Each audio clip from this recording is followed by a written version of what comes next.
Transformer un iPhone à plus de 1000 € en une brique inutilisable peut prendre moins de 15 minutes. Et dans 99% des cas, ce n'est pas un bug, mais une erreur évitable. Aujourd'hui, je vais vous montrer les 5 vérifications que presque personne ne fait avant de jailbreaker. Premier point, la sauvegarde. C'est votre seule et unique assurance. Un jailbreak qui échoue peut effacer toutes vos données. Photos, contacts, conversations. L'action à faire est simple. Branchez votre iPhone à un ordinateur et lancez une sauvegarde complète via le Finder ou iTunes.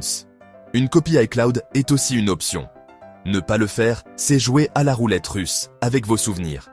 Pourtant, la plupart des échecs n'ont rien à voir avec la sauvegarde. C'est l'étape suivante qui est la plus critique. Deuxième point, la compatibilité. C'est là que 80% des échecs arrivent.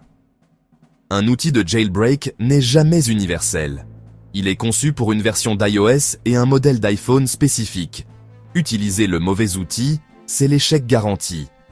Par exemple, un outil comme Palera One N est fait pour certains appareils, pas pour tous. Le réflexe vital, vérifiez le tableau de compatibilité. Si un site vous promet un jailbreak magique en un clic, c'est une arnaque. Fuyez. Mais même avec le bon outil, vous pouvez tout faire échouer à cause de l'erreur suivante. Une erreur que presque tout le monde fait. Troisième point, un iPhone propre. Tenter de jailbreaker un appareil qui l'a déjà été est une cause fréquente d'échecs complets. Ça crée des conflits, des bugs, ou ça rend votre téléphone bon pour la poubelle. Si vous voyez la moindre trace d'un ancien jailbreak, considérez votre iPhone comme instable. La seule solution sûre en cas de doute, une restauration complète via le Finder ou iTunes, juste après votre sauvegarde. Partir d'une base saine n'est pas une option, c'est une obligation.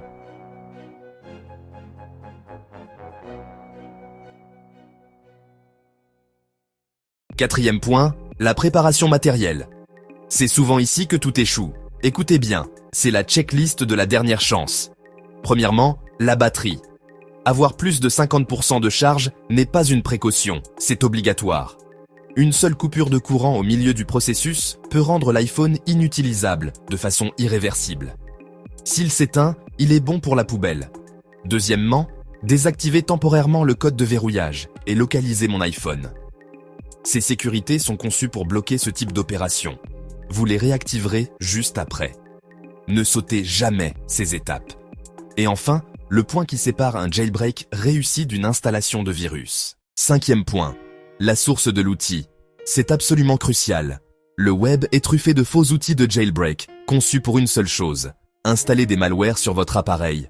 La règle d'or, téléchargez les outils reconnus, comme Palera One N ou Dopamine, uniquement sur leur site officiel ou leur page GitHub.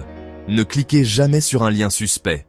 Enfin, comprenez ce que vous faites. La plupart des jailbreaks actuels sont semi-tethered. Ça veut dire que vous devrez le réactiver avec un ordinateur après chaque redémarrage. C'est une contrainte majeure à connaître avant de commencer. Si vous voulez apprendre à maîtriser votre iPhone sans prendre de risques inutiles, abonnez-vous. Ici, on simplifie la technologie pour qu'elle soit vraiment utile au quotidien. Pour résumer, retenez ces 5 mots. Sauvegarde, compatibilité, propreté, préparation et source. Le jailbreak n'est pas dangereux. Ce qui est dangereux, c'est de le faire sans préparation. Et dans la plupart des cas, ce n'est pas la technique qui échoue, c'est la préparation.